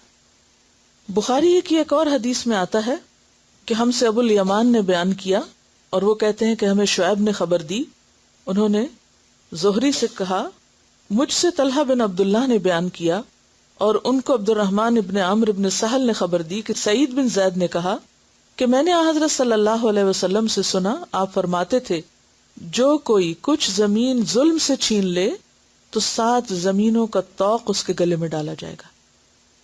یہاں 7 زمینوں تک دھنسایا جائے گا، اور وہاں طوق۔ ایک ہی بات کو 2 طرح سے کیا گیا ہے۔ زمینوں کا طوق اگر اس کے گلے میں ڈالا جاتا تو گویا وہ زمینوں کے اندر ہی دھنسا ہوا ہے۔ تو اس سے کیا پتہ چلتا ہے کہ خواہ ناجائز قبضہ کرنا، یعنی وہ زمین جو خالی پڑی بھی ہو اور بے آباد ہو، اور کوئی بھی شخص گزرتے ہوئے یہ کہے کہ چلیں کوئی بھی اس کا والی وارث دکھتا نہیں تو میں اس پر اپنے نام کا پٹا لگا لوں، تو یہ بھی ظلم ہے۔ اور اسی طرح وراثت کی تقسیم میں ظلم، کہ بھائیوں کو بہنوں کا حصہ بھی دے دیا جائے، یا یہ کہ خواتین کو جائیداد میں سے کچھ بھی نہ دیا جائے، یا یہ کہ اگر کسی عورت کا شوہر مر گیا ہے تو شوہر کی جائیداد میں سے خواہ وہ زمین ہو یا کچھ اور، عورت کو اس کا حقدار نہ سمجھا جائے اور اس کو کک آؤٹ کر دیا جائے گھر سے، یا کوئی بھی اس قسم کی چیز کہ جس میں ظلم ہو، تو قیامت کے دن انسان کے لیے وہ وبال جان بن جائے گا۔ بعض اوقات ایسا ہوتا ہے نا کہ زمین کی حدیں لوگ مٹا کر اپنا حصہ آگے کو کر لیتے ہیں، یا سرکاری زمین یا گورنمنٹ کی زمین جو ہے وہ اپنے حصے میں شامل کر لیتے ہیں۔ تو کوئی بھی ایسی چیز جس پر لوگوں کا حق ہو یا کسی خاص انسان کا حق ہو، اس کو اس کی اجازت کے بغیر استعمال کرنا اور اس کو ہتھیا لینا، یہ سب اسی میں شامل ہے۔ 21 نمبر حدیث، عن ابی ہریرہ ان رسول اللہ صلی اللہ علیہ وسلم قال من كانت عنده مظلمة لأخيه فليتحلله منها فإنه ليس ثم دينار ولا درهم من قبل أن يؤخذ لأخيه من حسناته فإن لم يكن له حسنات أخذ من سيئات أخيه فطرحت عليه۔ رواہ البخاری کتاب الرقاق۔ عن ابی ہریرہ، ابو ہریرہ رضی اللہ عنہ سے روایت ہے، ان رسول اللہ، بے شک رسول اللہ صلی اللہ علیہ وسلم نے، قال فرمایا، من کانت جو کوئی ہے، اندہ اس کے پاس، مظلمتن کوئی ظلم، لأخیہ اس کے بھائی کے لیے، یعنی جس نے اپنے بھائی پہ کوئی ظلم کیا، فلیتحللہ پس چاہیے کہ آزاد کر لے اس کو، منہا اس سے، یا حلال کر لے اس کو اس سے۔ تحلل کا معنی ہوتا ہے کفارہ دے کے آزاد ہو جانا، یعنی معافی مانگ لے، مراد یہ ہے۔ فَإِنَّهُ پس بے شک وہ، لیسا نہیں، ثم وہاں، دینار کوئی دینار، ولا درہم اور نہ کوئی درہم، من قبل اس سے پہلے، ان یؤخذ کہ لیا جائے، لأخیہ اس کے بھائی سے، من حسناتہ اس کی نیکیوں میں سے، فإن لم یکن پھر اگر نہ ہو، لہو اس کے لیے، حسنات نیکیاں، اخذا لیا جائے گا، من سیئات اخیہ اس کے بھائی کی برائیوں میں سے، فطرحت پس ڈال دی جائے گی، علیہ اس پر۔ رواہ البخاری۔ سیدنا ابو ہریرہ رضی اللہ عنہ سے روایت ہے کہ رسول اللہ صلی اللہ علیہ وسلم نے فرمایا، جس نے اپنے کسی بھائی پر ظلم کیا ہو تو اسے چاہیے کہ اس سے دنیا میں معاف کرا لے، یہیں پر اس کو حلال کر لے، یہیں اس کو راضی کر لے، اس لیے کہ وہاں روپے پیسے نہیں ہوں گے، درہم و دینار نہیں ہوں گے، اس سے پہلے کہ اس کے بھائی کے لیے اس کی نیکیوں میں سے حق دلایا جائے، اور اگر اس کے پاس نیکیاں نہ ہوں گی تو اس مظلوم کی برائیاں اس پر ڈال دی جائیں گی۔ یعنی انسان بچ کے چھوٹ کے بھاگ نہیں سکتا۔ اگر کسی نے دنیا میں دوسرے کے ساتھ زیادتی کی، اور اس کی قسمیں کیا، مثلاً کسی کا مال چرا لیا ہے، کسی کی چیز کو نقصان پہنچا دیا ہے، کسی کی عزت پہ حملہ کیا ہے، کسی کو بدنام کیا ہے، کسی کے ساتھ زیادتی کی ہے، اس کا حق ادا نہیں کیا، اور اس کی کئی ایک قسمیں آپ نے ڈسکس بھی کی، تو ہونا کیا چاہیے کہ دنیا میں ہی انسان ان سے معافی مانگ لے، کیونکہ قیامت کے دن انسان کو اپنی نیکیوں میں سے بدلہ دینا ہوگا۔ اب دیکھیے کہ دنیا میں آپ کسی کا کچھ بھی اگر ہتھیا لیتے ہیں، کوئی بھی چیز کسی کی کچھ لے لیتے ہیں، کتنے دن ساتھ رہے گی؟ مثلا کسی کا کچھ مال چرا لیا آپ نے، کسی کی کوئی چیز چرا لی۔ بعض لوگوں کے اندر ایک نفسیاتی بیماری ہوتی ہے کہ وہ کسی کی کوئی اچھی چیز دیکھ لیں تو پھر ان کو چین نہیں آتا جب تک کہ وہ اسے حاصل نہ کر لیں۔ اگر جائز طریقے سے نہیں کر سکتے تو پھر چرا کے دوسرے کے ساتھ زیادتی کر کے کہیں نہ کہیں سے وہ یعنی اپنے دل کی تمنا پوری کر لیتے ہیں۔ اور بعض لوگوں کو تو چین ہی نہیں آتا جب تک کہ وہ کچھ چرائے نہیں۔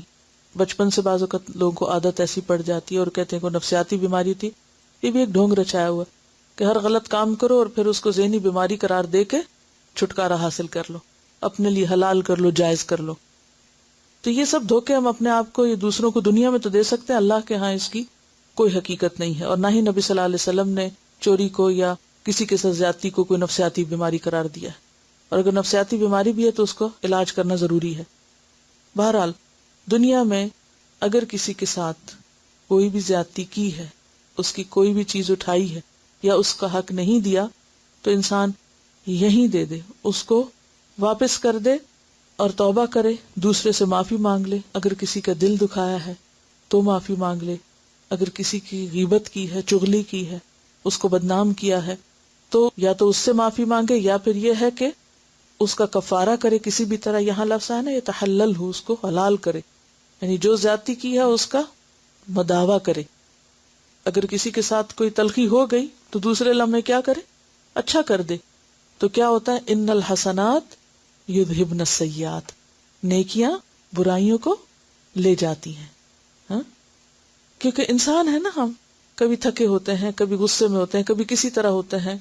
ہم کتنی بھی کوشش کریں، ہم سے دوسروں کے حق میں کوتاہیاں ہو ہی جاتی ہیں، کبھی جان بوجھ کے ہو جاتی ہیں، کبھی انجانے میں ہو جاتی۔ ایسی ساری چیزیں دنیا میں ہی صاف ہو جائیں تو بہتر ہے، ورنہ قیامت کے دن دینا پڑے گا۔ اس میں وہ حدیث بھی آپ کو یاد ہوگی کہ جس میں آپ نے فرمایا کہ مفلس کون ہے؟ کیا تم جانتے ہو کہ مفلس کون ہے؟ لوگوں نے کہا کہ جس کے پاس درہم و دینار نہ ہو۔ آپ نے فرمایا نہیں، مفلس وہ ہے کہ جو قیامت کے دن پہاڑ برابر نیکیاں لے کر آئے، لیکن کسی کو مارا ہوگا، کسی کا خون بہایا ہوگا، کسی کے ساتھ زیادتی کی ہوگی، کسی کو گالی دی ہوگی، تو ایسے سارے مظلوم بدلہ لینے کے لیے پہنچ جائیں گے۔ اب اس کے پاس کوئی درہم و دینار تو نہیں ہوگا کہ جس سے کفارہ دے، تو کیا ہوگا؟ اس کی نیکیاں ان سب مظلوموں میں بانٹ دی جائیں گی، حتیٰ کہ ساری نیکیاں ختم ہو جائیں گی، پھر بھی مدعی کھڑے ہوں گے۔ تو اب کیا ہوگا؟ ان کے گناہ اس کے پلے میں ڈال کے اس کو جہنم میں پھینک دیا جائے گا۔ تو انسانوں کے ساتھ زیادتی کرنا اور ان کو تکلیف دینا معمولی چیز نہیں ہے۔ اس معاملے میں انسان کو بہت محتاط رہنا چاہیے۔ ایسی احتیاط صرف وہ کر سکتا ہے جس کے اندر تواضع ہو، جس کے اندر عاجزی ہو۔ اگر ایک وقت میں غصے میں اس کے منہ سے کچھ نکل گیا تو وہ کیا کرے گا؟ وہ ضرور پلٹے گا اور سوری کر لے گا۔ اور جس کے اندر اکڑ ہو، شیطان کے قدموں کی پیروی کر رہا ہو، تو ایسا شخص کبھی سوری نہیں کر سکتا اس کی شان کے خلاف۔ اگر اس کو کوئی کہے بھی نا کہ معافی مانگ لو تو وہ اس پر بھی اکڑ جاتا ہے اور معافی نہیں مانگتا۔ اگر کوئی شخص ایسا ہو جو دنیا میں نہ ہو اور وہ فوت ہو چکا ہو، مثلاً والدین ہیں، بعض اوقات بچے ان کے سامنے بدتمیزی کے ساتھ بولتے رہتے ہیں یا ان کے ساتھ زیادتی کرتے ہیں، اب وہ دنیا سے جا چکے ہیں، تو ان کے حق میں کثرت سے دعا کرے، ان کی طرف سے صدقہ اور استغفار کرے، ان کی بخشش بھی مانگے، اپنی بھی مانگے، اور صدقہ خیرات ان کی طرف سے کر کے ان کی نیکیوں میں اضافے کے لیے کوشش کرے، تو انشاءاللہ وہ اس کا کفارہ ہو جائے گا۔ اسی طرح اگر کسی نے کسی کی کوئی چیز چرا لی یا نقصان پہنچا کے چپکے سے رکھ دی، بعض اوقات ایسا بھی ہوتا ہے نا کہ ہم کسی کی چیز اٹھاتے ہیں اور ٹوٹ جاتی، پھر ہم کیا کرتے ہیں؟ بتاتے ہیں اس کو کہ یہ مجھ سے ٹوٹ گئی ہے، ٹھیک کر کے رکھ کے آ جاتے ہیں۔ یہ چیز کتنی عام ہے نا، کسی دکان پہ گئے، خرابی کر دی، بتایا نہیں، چپکے سے نکل آئے کہ پتہ نہ چلے، پکڑ ہو جائے گی۔ دنیا میں تو چپکے سے بھاگ گئے، نہیں پکڑے گئے آپ، لیکن کیا واقعی بھاگ سکتے ہیں؟ ایک شخص نے کسی کا کچھ ہتھیا لیا، شاید اس کی زمین پہ قبضہ کر لیا، اسے نکال دیا، فقیر سا شخص تھا بیچارہ، تو وہ آ کے قبرستان کے دروازے پہ بیٹھ گیا۔ تو کسی نے اس سے پوچھا کہ بھئی اس نے تمہیں نکال دیا، اب تم یہاں آ کے بیٹھ گئے. کہا ہاں یہاں تو آئے گا ہی نا، یہاں تو آنا ہی ہے، یہی دروازہ ہے سب کے اندر جانے کا، اس سے کوئی بھی چوک نہیں سکتا. تو بات یہ ہے کہ آپ کچھ بھی کر لیں، کہاں تک بھاگ سکتے، کہاں چھپ سکتے. بڑی سے بڑی غلطی کر کے ہم شریف بن کے بیٹھ جائیں کہ گویا ہم نے کیا ہی نہیں، معصوم مسکین نظر آئیں. دنیا کو تو ہم دھوکہ دے سکتے ہیں لیکن اللہ کو تو نہیں دے سکتے. فَلْيَتَحَلَّلْهُ مِنْهَا کا مطلب کیا ہے؟ اپنی جان چھڑوا لے، دنیا میں ہی حلال کر لے، کفارہ کر لے. ابھی آج صبح میں پڑھ رہی تھی کہ انڈیا میں جو مسجد ہے، دہلی کی مسجد جامع، اس میں بم بلاسٹ ہوا ہے اور کئی لوگ مارے گئے ہیں. اسی طرح پاکستان میں آپ دیکھیں کہ کراچی میں جو نشتر پارک میں ہوا ہے، یہ ساری ظلم کی قسمیں ہیں. اب اگر ایک شخص کسی کو چاہے خرید کے، چاہے کسی بھی طرح سپورٹ کر کے دوسروں کی جان ناحق، بے گناہ لوگوں کی، یعنی اگر آپ کے نزدیک وہ اچھے لوگ نہیں ہیں جن کو آپ مار رہے ہیں، تو آپ کو تو کسی نے حق اور اختیار نہیں دیا. یعنی بھلے اگر کوئی یہ جسٹیفائی کرے نہیں میں نے تو فلاں کو مارا وہ جو بڑا خراب تھا، تو قانون کو اپنے ہاتھ میں لینے کی تو کسی کو بھی اجازت نہیں ہے. ایسے کسی بھی واقعے کے پیچھے کسی بھی طرح اگر کوئی شریک ہے کسی کی جان لینے میں، تو وہ اگر بظاہر جا کے کہیں بم نہیں بھی پھینکتا، صرف کسی کو شے ہی دے دیتا ہے، اشارہ ہی کر دیتا ہے، مال سے تعاون کر دیتا ہے، تو جتنے لوگوں کی جان گئی ان سب کا قاتل یہ بھی ہے، خواہ دنیا میں کوئی کسی کے سامنے نہ بھی آئے، نہ بھی ظاہر ہو. لیکن یہ انتہائی ظلم ہے.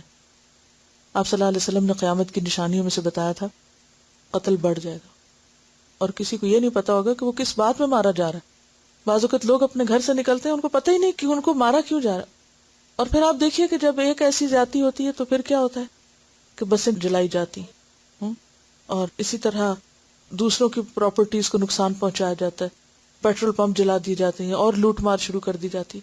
کوئی تک نہیں بنتی، کوئی سینس نہیں بنتی کہ قصور کسی کا ہو اور نقصان کسی اور کو پہنچایا جائے. پچھلے دنوں جو وہ کارٹون کنٹروورسی تھی، اس میں جب بہت سے ایسی ریلیز ہوئی تو بعض اوقات غریب ٹھیلے والوں کے ٹھیلے توڑ دیے گئے، فروٹ پھینک دیا گیا ان کا اتار کے، بسیں توڑ دی گئیں، جلا دی گئیں، مسافروں کو ہراساں کیا گیا. یہ لوٹ مار اور یہ سب کچھ ظلم ہی کی قسمیں ہیں، اور ان سب چیزوں کا حساب دینا ہوگا قیامت کے دن. حدیث نمبر 22. عن ابی موسیٰ رضی اللہ عنہ قال قالوا یا رسول اللہ ای الاسلام افضل قال من سلم المسلمون من لسانه ویده.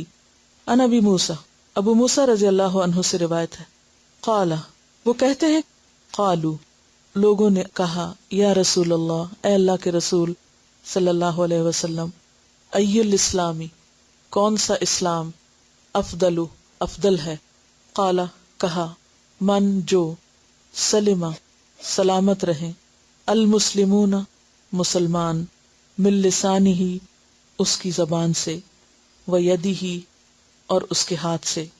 رواہ البخاری کتاب الایمان.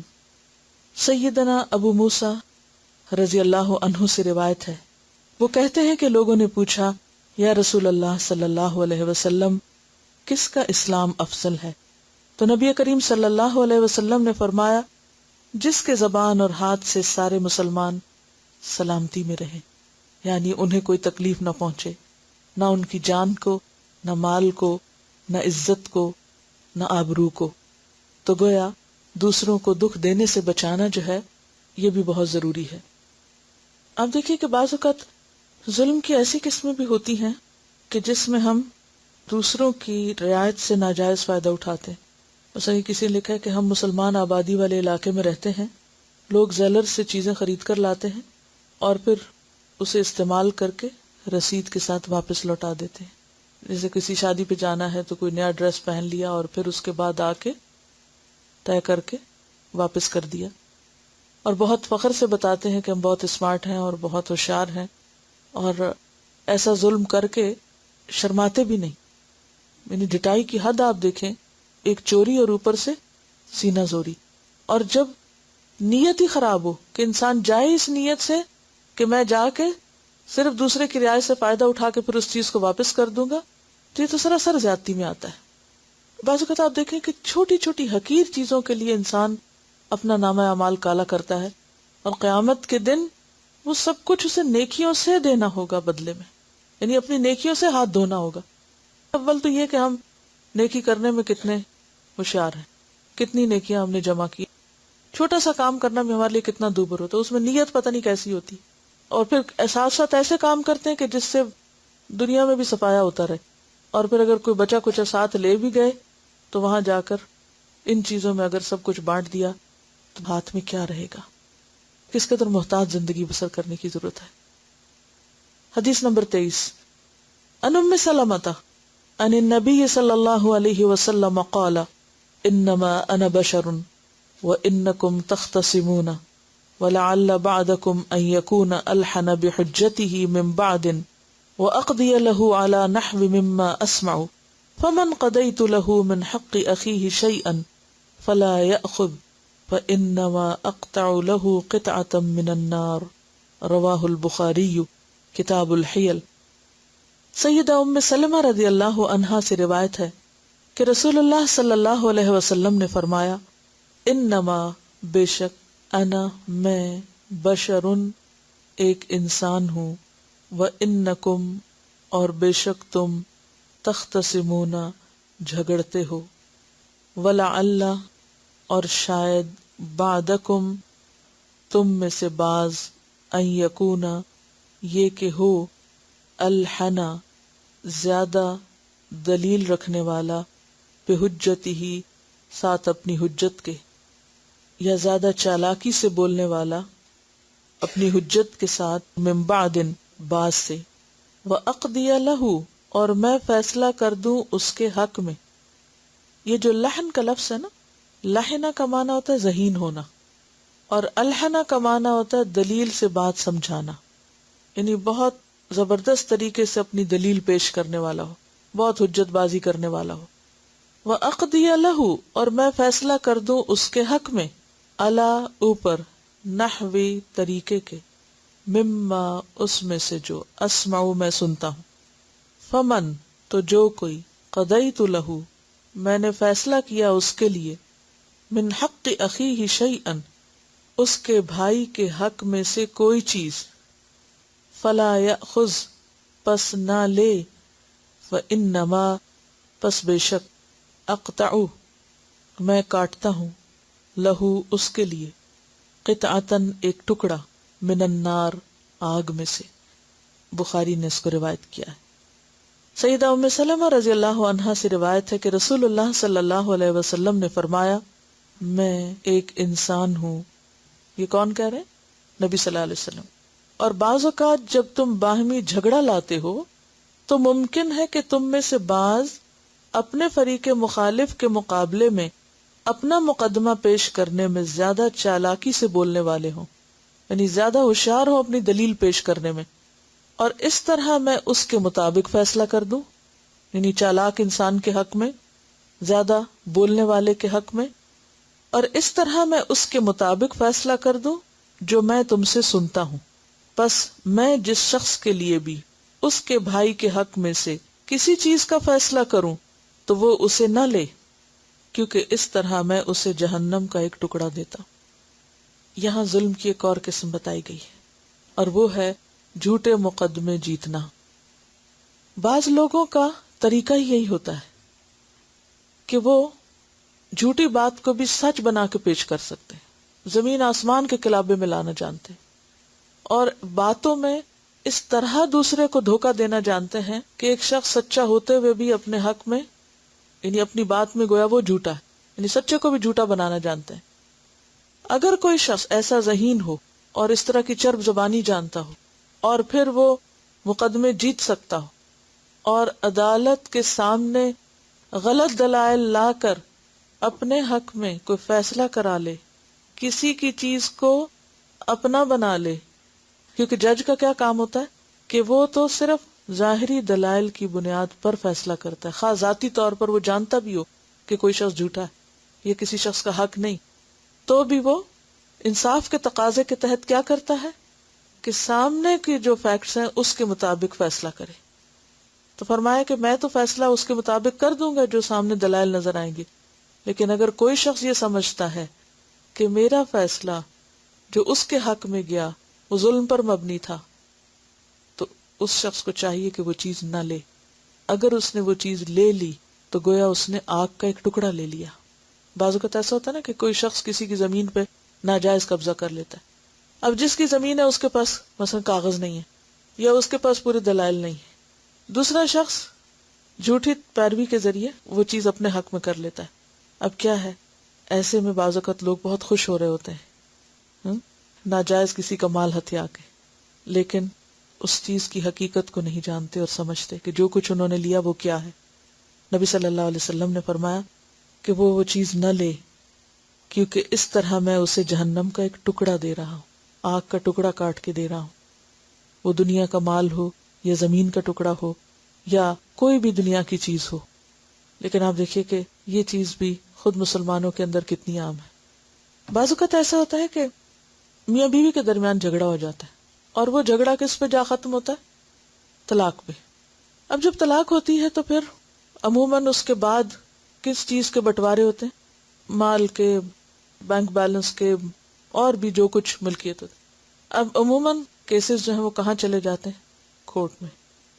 بعض اوقات حق ایک شخص کا ہوتا ہے اور دوسرے کو پتا ہوتا ہے کہ یہ میرا نہیں ہے. مثلا میاں اور بیوی دونوں کماتے ہیں، دونوں جاب کرتے ہیں، دونوں کا ایک جوائنٹ اکاؤنٹ تھا، اور میاں کو پتا ہے کہ اتنا پیسہ میرا تھا اور اتنا نہیں ہے. لیکن اگر وہ کسی بھی طریقے سے عدالت کے سامنے کوئی بھی جھوٹا ثبوت پیش کر کے یہ ثابت کر دیتا ہے کہ یہ سارا میرا ہی پیسہ تھا، یا یہ کہ بیوی کو پتا ہے کہ یہ چیز میری نہیں تھی اور میرا حق نہیں، اور کسی بھی قانون کا سہارا لے کر وہ چیز اپنے حق میں کروا لیتی ہے جو اس کی نہیں تھی، تو دنیا میں تو ہو سکتا ہے کہ ایک شخص ایسا مقدمہ جیتنے کے بعد بہت خوش ہو، لیکن اگر اس کو پتا ہے کہ کوئی چیز میری نہیں تھی اور میں نے ظلمن لے لی تو وہ اس پر خوش نہ ہو بلکہ خوب روئے، کیونکہ اس نے اپنے لیے نفع کا سودا نہیں کیا، بہت بڑا نقصان کمایا، جہنم کی آگ خریدی. بظاہر دنیا میں کچھ چیزیں کتنی خوشنما لگ رہی ہوتی ہیں اور لوگ اپنے آپ کو بہت عقل مند سمجھتے ہیں دوسروں پہ زیادتی کر کے یا دوسروں کی چیز ہتھیا کے. ایسی کوئی مثال یا کوئی واقعہ کسی کو معلوم؟ السلام علیکم ورحمۃ اللہ وبرکاتہ. میرے ہسبینڈ کے ایک دوست تھے، تو وہ کسی جگہ کام کرتے تھے، تو اس کے مالک نے اس کو پیسے نہیں دیے 2 دن کے. کہتے تم نے چھٹی کی ہے نا؟ تو وہ کہتے میں نے کوئی چھٹی نہیں کی. تو اس نے ساتھ جو اس کے ساتھ ورکر تھا اس کو اپنے ساتھ ملا لیا. وہ کہتا کہ مجھے پتا ہے کہ آپ نے چھٹی کی ہے نا. تو اس نے اس کو پیسے نہیں دیے اس کے نا. جی ہاں، بعض اوقات کسی کی اجرت روک لینا یہ بھی ظلم میں آتا ہے. یہ کسی چیز سے تو متعلق نہیں، لیکن میں سمجھتی ہوں کہ بعض اوقات جب ہم مشترکہ فیملیز میں رہ رہے ہوتے ہیں تو ایک جو ماں ہوتی ہے وہ اپنی بچے سے آپس میں لڑائی کر لیتے ہیں، تو وہ کوئی چیز لے لی، کسی کا کچھ کر دیا. تو اکثر اوقات ماؤں کو پتا ہوتا ہے کہ ان کے اپنے بچے کی غلطی ہے، اس کے باوجود بھی وہ یا جیسے کوئی چیز چھین لیتے ہیں وہ کسی دوسرے بچے سے، تو وہ لے کے بھی اور پھر چیز بھی دے دیتی ہیں ان کو، پھر اس کے بعد مار بھی پھر کرواتی ہیں یا ڈانٹیں گی زیادہ تھا کہ اس بچے کو ڈانٹ دیں گی کہ تم نے ایسا کیوں کیا تھا اس کے ساتھ، اور اپنے بچوں کی غلطی کو بالکل چھپا دیتی ہیں. لیکن اس کا نقصان کیا ہوتا ہے؟ اپنا بچہ جھوٹ پر، جرم پر، ظلم پر دلیر ہو جاتا ہے. جب ہم اپنے بچوں کی غلطیوں پر ان کو منع نہیں کرتے تو وہ پختہ ہوتے ہوتے کل کو وہی بچے ظالم بن جاتے ہیں. السلام علیکم. ہمارے ایک جاننے والے، میں انہیں جانتی ہوں کہ وہ کافی عرصے سے ایک کرائے کے گھر میں پاکستان میں رہتے تھے، اور انہوں نے کچھ سالوں کے بعد جو اونر تھے اس کے اوپر کورٹ میں کیس کر دیا کہ یہ گھر ہمارا ہے. اور اس طرح کئی واقعات میں نے سنے کہ جو لوگ کرائے کے گھروں پر خود قبضہ کر لیتے ہیں، اونرز کو نکال دیتے ہیں وہاں سے. اب دنیا میں تو رہنے کا ایک گھر مفت میں مل گیا، لیکن نتیجہ کیا ہوگا قیامت کے دن؟ جو چیز ہماری نہیں وہ دنیا بھر کی عدالتیں بھی مل کے اگر کہیں کہ یہ ہماری ہے تو بھی ہماری نہیں، وہ ہم اپنی جان پر خود ظلم کر رہے ہیں. السلام علیکم. یہ بہت پہلے کی بات ہے کہ ہمارے گجرات میں ایک مسجد بن رہی تھی، تو وہاں جھگڑا چل گیا. تو مالک مکان کہہ رہا تھا کہ تو نے میری جگہ جو ہے 4 فٹ زبردستی لے لی ہے کعبہ سیدھا کرنے کے لیے. لیکن کعبہ تو پہلے ہی سیدھا تھا. میں چھوٹی سی تھی، مجھے ابھی تک یہ حدیث پڑھی ہے تو مجھے یاد آ گیا، تو مجھے رونگٹے پہ کھڑے ہو گئے. تو وہ جو تھے نا مولوی صاحب غریب سے تھے، وہ مولانا احمد علی اس وقت زندہ تھے لاہور والے. ان کے پاس کے جا کے فتویٰ لے کے تو یہی حدیث انہوں نے سنائی آ کے مسجد میں نا. تو انہوں نے بولا کہ فتویٰ لینے تو آ گیا لیکن جا کے جرت کرنا ہے حدیث کو نا مسجد میں سنانا ہے. تو مولانا نے ان کے بارے لکھا ہوا تھا اگر تیری مسجد میں اس کی زمین بغیر اس کی مرضی کے کعبہ سیدھا کرنے کے لیے ڈالی گئی ہے تو یاد رکھ قیامت تک تیرے گلے میرا یہ توق پہنایا جائے گا. میں نے چھوٹی سی اس وقت یہ حدیث سنی تھی اور آج سنی ہے تو مجھے یاد آ گیا کہ فتویٰ دینے والے بھی عالم بھی ہیں اور بات سنانے والے بھی ہیں. بات یہ ہے کہ ہم جب تک اس علم کو عملی زندگی سے ریلیٹ نہیں کریں گے تو بعض اوقات کیا ہوتا ہے کہ ہمیں سمجھ ہی نہیں آتی. ہم سمجھتے نہیں ہے ہم تو اس میں سے کسی چیز میں بھی فٹ نہیں ہو رہے. زمینیں سب بانٹ دی ابا نے اور سب کو دے دی، لیکن لڑکیوں کا نام نہیں لیا. جہیز میں ہمیں 2 مربع زمین ملی. باپ نے بھی تھوڑی سی ناانصافی کی کہ دریا والی زمین ہمیں دے دی، اور خدا کا کرنا ایسا ہوا کہ دریا بھی راستہ چھوڑ گیا اور زمین بہت اچھی نکل ہے. تو بھائی جیسے جیسے دریا چھوڑتا جا رہا ہے وہ کرتا ہے، کیونکہ زمین ہمارے نام ڈگری ہو چکی لیکن ہم نے کوئی پیروی نہیں کی، کوئی کچھ نہیں کیا. تو اب مجھے تو اللہ کی مہربانی، میرے میاں کہتا ہے چھوڑو چھوڑو ہم کچھ نہیں کرتے. میری بہن کو ضرورت ہے تو میں کہتی ہوں کہ اس کو تو دے دو. تو کہتے ہیں نہیں نہیں وہ تو یہ تھا وہ تھا یہ تھا وہ تو ابو میرے کو نظر نہیں آتا، پیپر سائن کروا لیتے. تو اب ابو سن رہے ہیں، ابو کو پتا ہے سارا کچھ ہو رہا ہے، والدین بھی ہیں، بڑے بھائی بھی ہیں، بہن، ہم سب بیٹھتے ہیں، باتیں ہوتی ہیں، کوئی سائیڈ ہی نہیں لیتا، کوئی بات ہی نہیں کرتا. تو میں سوچتی ہوں یہ ہمارے گھر میں ہو رہا ہے، غیروں کی باتیں تو ہم کیا کریں. میں سوال کرنے لگی تھی کہ آپ نے کہا تھا نا سدے باب کرتے ہیں، وہ حلف الفضول جو تھا، کیا طریقے کیا ہیں اس ظلم کو روکنے کے؟ بیسیکلی لا علمی اور خدا خوفی نہیں ہے. یعنی مسلمان خود اپنے دین سے غافل ہیں اور اپنے انجام سے بے خبر ہیں. اگر انسان کو یہ پتہ چل رہا ہے کہ جو کچھ یہ کہا جا رہا ہے یہ سچ ہے اور ایسا ہوگا تو انسان اپنی بھی دے ڈالے. کیونکہ جب خاندان کے بہت سے لوگ مظلوم کی بجائے ظالم کے ساتھ ہو جاتے ہیں کہ وہ طاقتور ہے تو پھر بعض اوقات وہ دوسرا اس کو روک بھی نہیں سکتا، جو بولے یا کہے تو وہ بھی برا بنتا ہے. یہ ہے کہ ہو سکتا ہے کہ آپ کا احسان کرنا ان کے ساتھ ان کے دل پھیر دے. انصر اخا کا ظالمن او مظلومن، بھائی کی مدد کرنا خواہ وہ ظالم ہی کیوں نہ ہو ضروری ہے تاکہ اس کو ظلم سے روکا جا سکے. اب اس ہفتے کا ہوم ورک نوٹ کر لیجئے، اپنی بلانگنگز کا جائزہ لیں. اسٹور، کچن، برتن، جو بھی چیزیں ہیں آپ کے پاس ان سب کا جائزہ لیں اور دیکھیں کہ کیا آپ کے گھر میں آپ کے پاس کسی کی کوئی چیز تو نہیں جو اسے واپس لوٹانا ضروری ہے.